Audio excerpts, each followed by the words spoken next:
It was the summer of 1978. My brother and I were at Dad's for the weekend, and on what I believe it was either the ABC Sunday night at the movies or ABC Friday night at the movies. We watched a film that genuinely changed my life. It taught me that one day, yes, one day, I would have a mustache. It taught me that if you were fast enough and bold enough, you could outrun just about any cop in the southeastern United States. And it taught me that if things got really desperate while they were chasing you, you could always jump a car across a pond and lose them in that chase. Now, I want to be perfectly clear. As of today, I have not tried either of the last two, but I do have a killer stash. Hi, I am G.S. Freeman. Some folks know me as Scott, some folks know me as Bizloks. Welcome to Bizloks. Today, we're going to be going back to 1977 to one of the most purely joyful movies ever put on a screen. A movie about the open road, about freedom, and about what happens when a man with a black Trans Am and absolutely no respect for speed limits decides to walk his own trail and dares the whole world to keep up with him. Today we're talking about Smokey and the Bandit. Now, to understand why Smokey and the Bandit hit the way it did, you kind of have to understand where America was back in 1977 and how it was feeling. The country, it was tired. Vietnam had just ended. Watergate had just happened. People had sat back and flat out watched their government lie to them over and over again. Wait, are we talking about 2026 or are we talking about 1977? I'm starting to get a little confused here. Um, People were done with authority, done with being told what to do, and done with the man and everything that that man represented. You know, I swear, people, we are talking about 1977. We are not talking about 2026. I promise you. And then to top all of that, and this one may sound small, but it wasn't. The federal government had imposed a national speed limit of 55 miles an hour on every highway in America because of the fuel shortage. Yeah, 55 miles an hour. If you were a trucker trying to make a living on the open road, that was just not an inconvenience. That speed limit of 55 miles an hour was a declaration of war. So what did the truckers do? They got CB radios, and they used them to talk to each other across the airwaves, warning each other about speed traps, about patrol cars, about where the Smokies were setting and waiting. It was really the 1970s version of social media. No hierarchy, no followers, no algorithm. Just working people communicating freely and looking out for each other against a system that felt like it was working against them. That energy, that rebellious, joyful middle finger to authority was everywhere. It was in the music, it was on the highways, it was in the culture. And Hal Needham and Burt Reynolds looked at all that and said, we know exactly what movie to make. Now, here's where the origin of this film, and I love it because it fits so perfectly with what the film became. Hal Needham was a stuntman. He was one of the best in Hollywood. He had been Burt Reynolds' stuntman for years, his stunt double. This is what they used before green screen and before special effects. They had become genuine close friends. Close enough that Needham had been living at Reynolds' place for years before this film ever got made.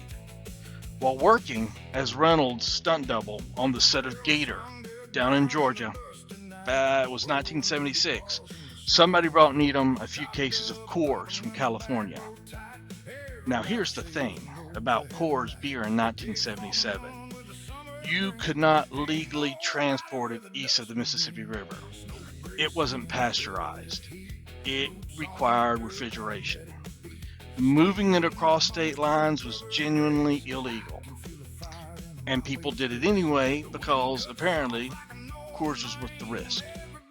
Needham had put the cases in his hotel fridge. And then he noticed something. The beer kept disappearing. Bottles gone missing. He set up a hidden camera and discovered that his hotel maid had been stealing it. And somewhere in his brain, a movie was born. If people were stealing this stuff from out of a hotel fridge, what lengths would someone go to actually run it across state lines? What kind of driver could pull that off? What kind of chase would that create? That was the seed.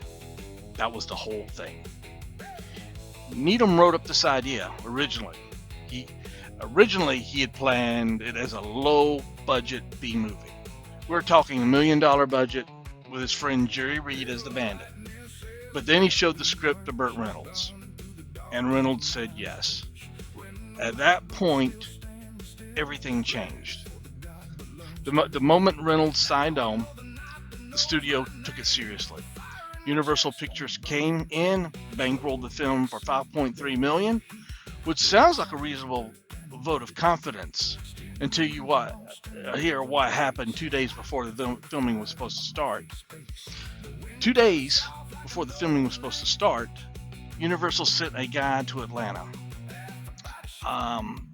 They called him a hatchet man. This guy went down to Atlanta, reached to Needham, and said, your budget, which was $5.3 million, is now $4.3 million. And just like that, 2 days before cameras rolled, $1 million from the budget disappeared. The studio really didn't believe in it. They thought it was a lowbrow regional comedy with limited appeal. Something that might do okay in the South, but it would disappear everywhere else. That lowbrow regional comedy with limited appeal became the second highest grossing film of 1977, second to Star Wars. On a budget of $4.3 million, it made $127 million. Let that sink in for a second. Now I want to tell you something about how real the impact of this movie was. It was a movie that impacted people. Not in Hollywood, not at the box office, but my house and my family. In the summer of 1977, my mom and my dad went to the movie. They also took my brother, Alan, to see it. They went, don't think it was a drive-in. I think they went into one of the inside setting movies. They took him to see it. He was 11 years old. I was 8. I was a young kid, so I got to stay back at Grandma's house because evidently there was stuff said in the movie release that an 8-year-old shouldn't hear. But when they got back, I knew something had happened. It wasn't long after that movie that my dad set up a CB base station in our kitchen. Full setup, over on the counter right next to the window. And from that CB base station, coax cable went out the window, and he set up a 50-foot antenna. Then he put the put a CB radio in his car. My dad, he worked at Phillips 66 plant in Spartanburg, South Carolina. It was about 10 miles from the house. What that CB radio meant, what that whole setup meant, was when he got off his shift, he'd be able to start talking with Mom on the way home, and they could chit-chat. She could tell him to stop and pick up some supper or stop by the grocery store or whatever, but they was able to start communication before he got home. This was before the cell phones, before any of that existed. Because a movie about truckers and bootleg beer and a man with a CB handle made it feel like the most natural thing in the world is to set up that antenna and get on the air. And that Christmas, well, me and my brother got walkie-talkies. I am telling you, Smokey and the Bandit didn't just play in theaters and make money. It reached into the living rooms, it reached into kitchens, it reached into cars across America and changed how people thought about themselves and how they communicated with others. It reached into my home in South Carolina and put a 50-foot antenna outside the window. That's not box office numbers. That's real cultural impact. And I lived it. And then came the summer of 1978. Mom and Dad had split up by then. My brother and I were at Dad's for the weekend. And on that Sunday, or Friday night, Smokey and the Bandit came home. There he was. Burt Reynolds. Black Trans Am. That hat. That smile. And an 8-year-old kid who had been hearing about this movie for a year finally got to see what it was all about. It did not disappoint. I'm here to tell you. Now let's talk about the people who made this movie. Because Smokey and the Bandit was one of those rare films where the casting wasn't just right, it was perfect. Every single person in this movie was exactly who they needed to be, and you cannot imagine anyone else playing in any of these roles. Let's start at the top. Burt Reynolds as the Bandit. In 1977, Burt Reynolds was not just a movie star. He was the movie star. The biggest box office draw in the world at that exact moment. And what made him different from every other leading man in Hollywood was something that is almost impossible to manufacture or fake. He was genuinely cool without trying to be cool. The smile, the mustache, the way he leaned against the Trans Am. He just made it all work. The way he laughed, that easy, confident laugh of a man who knows something that the rest of the world hasn't figured out. He didn't play the bandit. He was the bandit. There's no separation between the man and the character in this film. And I think that is because there wasn't much separation in real life either.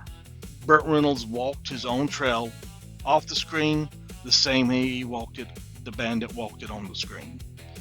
And as an 8-year-old kid watching that TV screen that night, I looked at him and thought, I want to do that. I want that mustache. I want that laugh. I want to drive that fast and smile, that wide smile that makes it look easy. I obviously settled for that mustache, but still. Now let's talk about Jackie Gleason as Sheriff Buford T. Justice. Because here's the truth about this movie that not enough people say out loud. Jackie Gleason is just as responsible for making this film a classic as Burt Reynolds is. Maybe more. You cannot have the bandit without Buford T. Justice. You need the pompous, unstoppable force of blind authority to make the free-spirited rebel shine. And Jackie Gleason, one of the greatest comedic performers in the history of American entertainment, played that role with everything he had. Buford T. Justice was loud, obnoxious, ridiculous. He abused his badge. He humiliated Junior every possible opportunity. He called people things that the ABC censors had to replace with the phrase like scumbum for that broadcast. And let me pause on this. When you watched this movie on network TV, as most of us did, Buford T. Justice was running around calling the bandit a scumbum for the whole movie. And somehow that made him even funnier. But underneath all the comedy, Jackie Gleason gave Buford Justice real presence, a real menace. This was not just a bumbling fool. This was a man who believed absolutely in his own authority. and could not comprehend a world where somebody would simply refuse to respect it. That is what made him the perfect foil for the Bandit. One man who demanded respect, one man who earned it, and never shall the two meet, except across about 5 state lines and a whole lot of wrecked police cars behind them. Here is a detail I love about this film. Jackie Gleason improvised a huge amount of his dialogue. The man was so naturally gifted that a script couldn't contain him. And one of the most memorable scenes in the whole movie, where Buford and the Bandit finally come face to face in a cafe, wasn't even in the original script. That was entirely Jackie Gleason's idea. He walked up to the director and said, "I want to do this scene." And they let him. That is the kind of performer Jackie Gleason was. Now, Sally Field is Frog, the runaway bride who jumps into the Bandit's Trans Am and changes everything. Here is something worth knowing. Burt Reynolds fought to cast Sally Field in this role. The studio wasn't sure. At the time, she was known for The Flying Nun. Literally, that was her biggest credit, a sitcom where she played a nun who could fly. Reynolds looked past all of that. He reportedly told the studio, and I'm paraphrasing here, that the woman is dangerously charming and you're making a mistake if you don't put her in this movie. He was right. Sally Field brought something to this film that it desperately needed. A genuine human heart underneath all the chaos. She was funny, warm, and real in a way that grounded the whole movie. And the chemistry between her and Reynolds was electric because it was real. The two of them fell in love during filming. That kind of thing shows up on screen whether you plan for it or not. And then there's Jerry Reed as Cletus Snow, the Snowman.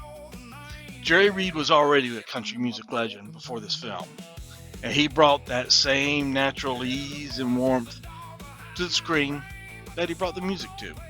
Snowman was the conscience of the movie in a lot of ways. The loyal friend who went along with the crazy plan, not because he was reckless, but because he believed in his partner and his dog Fred. Let's not forget Fred. Reed also wrote and performed Eastbound and Down for the soundtrack, one of the most purely joyful pieces of music in this generation. That song is the movie in 3 minutes. The whole cast had one thing in common that makes this film work, as well as it does even today. They were all clearly having the time of their lives. And that's kind of serious. If you look on nowadays, if you look on social media, you look on YouTube, you see people doing filming and all that behind the scenes, you don't see people having fun. You see people working. I think, or I feel now, the time now, it's just different now than the way it was back then. In this movie, you can feel it in every scene. Nobody is phoning it in. Nobody is above the material. They are all in on the joke, driving it as fast as a Trans Am would go. Now, I cannot talk about the cast of this movie without talking about one of the cast members that didn't have any lines, but absolutely owned every scene it was in. That 1977 black and gold Pontiac Trans Am. That car is not a prop. It's a character in the movie. The screaming chicken on the hood. That roaring engine. The way it moved on the screen like it was alive, daring anyone to keep up with it. As I was watching the movie for doing this, the scenes where that car would hug the curves, come around through those Georgia roads, it commanded the screen. Its presence was there. Hal Needham understood that that Trans Am wasn't just transportation for the Bandit. It was an extension of who he was. You see that card, you already know everything you need to know about the man driving it. Needham originally asked for 6 of those Pontiac Trans Ams for this production. Pontiac sent 4. By the time they got to the final scene, 3 of them had been completely wrecked from the stunts that was done. The 4th wouldn't even start. They had to push it into the shot. 4 cars, all of them destroyed, or dying by the end, and every single frame was worth it. And then there's my favorite behind the scenes moment from this entire production. During one of the chase sequences, a real police officer, completely unaware that a movie was being filmed, pulled his cruiser onto the set. This police officer saw the chaos happening in front of him and nearly arrested the entire stunt team. He genuinely thought he had stumbled into an illegal street race. The production had permits, but they clearly wasn't posted. The misunderstanding ruined the take, but it gave the crew a story they never stopped telling. And honestly, is there more of a perfect story for this movie? Even the real police couldn't tell the difference between the film and the actual outlaws doing what outlaws do. Buford T. Justice would have been so proud. Now, we went through the movie. Let me take you back to that night at my dad's place. My brother and I were on the couch. The movie comes on. From the very first scene where you see that 18-wheeler turning on, starting to run, and me and my brother were locked in. It had nothing to do with the Bandit. It was that truck. Now, I'm here to tell you, my brother, he's been driving a truck since he graduated from high school. Myself, no. But was this the movie that made him want to do it? I don't know. I've never asked him. I have to have that conversation. But with this movie, the first thing that really stuck with me was Buford T. Justice. You have that one scene where Frog had taken the car, the just married car, and she stopped and she jumped in there with the Bandit. She left the car on the side of the road, and these hoodlums came and they was going to steal the tires and everything like that. Buford Justice comes up, gets out, and proceeds to make these hoodlums' day significantly worse. He started throwing his weight around, abusing his badge, treating everybody around him like they exist purely for his convenience, including his own son, who can't do anything right, and has probably done this his entire life. And I remember thinking, Buford Justice, this man has a badge. This man is supposed to be the law. This man is supposed to be the good guy. But there's nothing good about the way he carried himself. I was 8 years old and I already knew that this is not the hero of the story. This is what happens when somebody gets a little power and decides that power means they don't have to treat people with dignity anymore. And then the Bandit showed up. No badge, no authority, no uniform. Just that black Trans Am coming around the corner like it owned the road. Because as far as the Bandit was concerned, he absolutely did. That smile, that hat setting at just the right angle. A man completely and entirely comfortable in his own skin in a way I'd never quite seen before on the screen. Buford T. Justice represented everything the 1970s were tired of. The boot on the neck, the rules for rules' sake, the small man made large by a badge, and the light on the top of a car. The Bandit represented everything people wanted to feel. Free, fast, uncontainable, living by their own code, by their own terms, owning every mile of it. Now, as a kid, you see a character like that. Same way you see Luke Skywalker or Mr. Spock. He's a character. Someone up on the screen doing things you could never do in real life. But here's the thing about the Bandit. For as much of a character he was, for as much as Burt Reynolds was performing a role, he felt real. He felt like somebody who could actually exist. And now, many years later, as an adult, I realized why. Because I have run into people just like him in real life, just as flawed, just as capable of making questionable decisions that leave you shaking your head. But here's the difference. In real life, some of those people never own it. They call their flaws problems caused by somebody else. They deny that those problems and flaws are even there. They point fingers and make excuses and spend a lot of energy pretending to be something they're not. The Bandit never did any of that. He owned all of it. Every single flaw, every questionable decision, every mile of crazy. And he was completely comfortable with it in a way that most people never managed to be. I didn't have the words for it at 8 years old as I was sitting on that couch, but somewhere in the back of my mind, something got planted that night. As an adult, that lesson became part of how I try to move throughout this world. Own your flaws. Embrace them.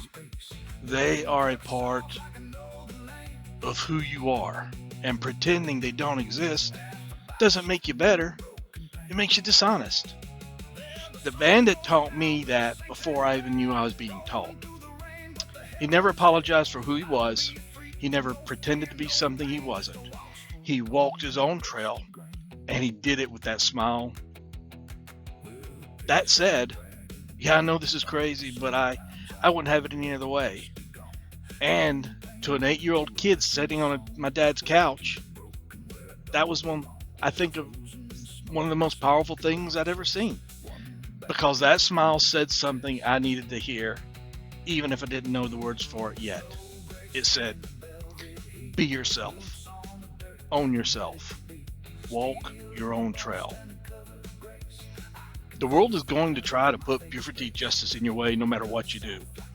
There will always be someone with the badge, a loud voice, who thinks their authority gives them the right to tell you who you are and how fast you're allowed to go.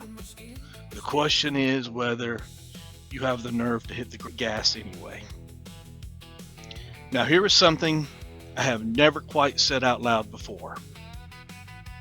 The Bandit was a believable character, a relatable character, for all the reasons we have talked about already. The flaws, the confidence, the way he owned every bit of it. The way he was that without apology.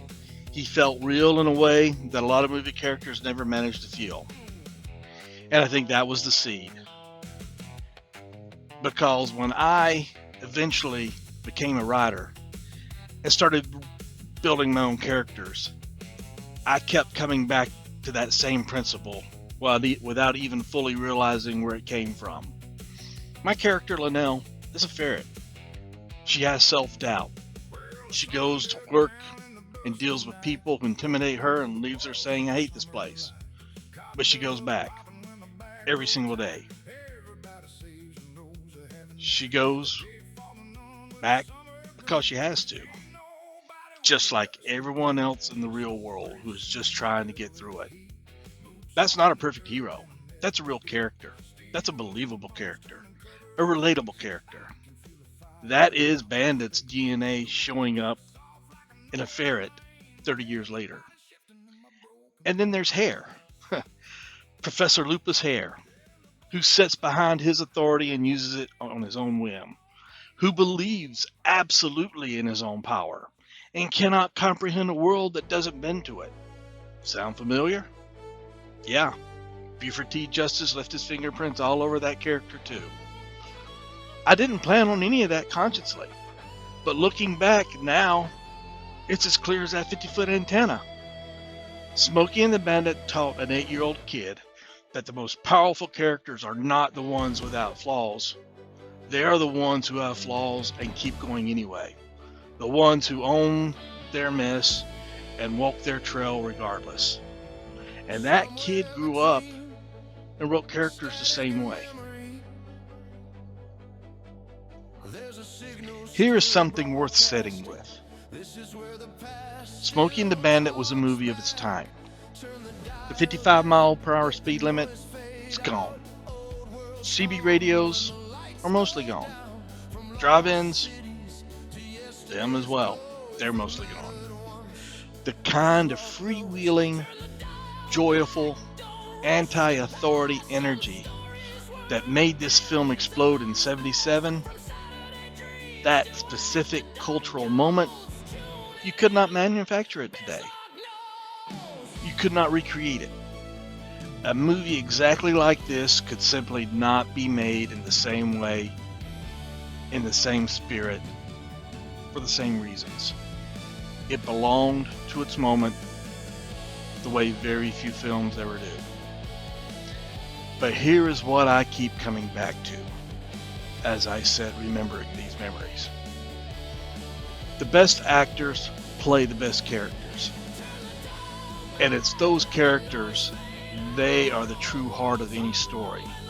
Not the special effects, not the budget, not the car chases, the characters. Interstate 75 in Georgia has changed since '77, as well as State Route 400.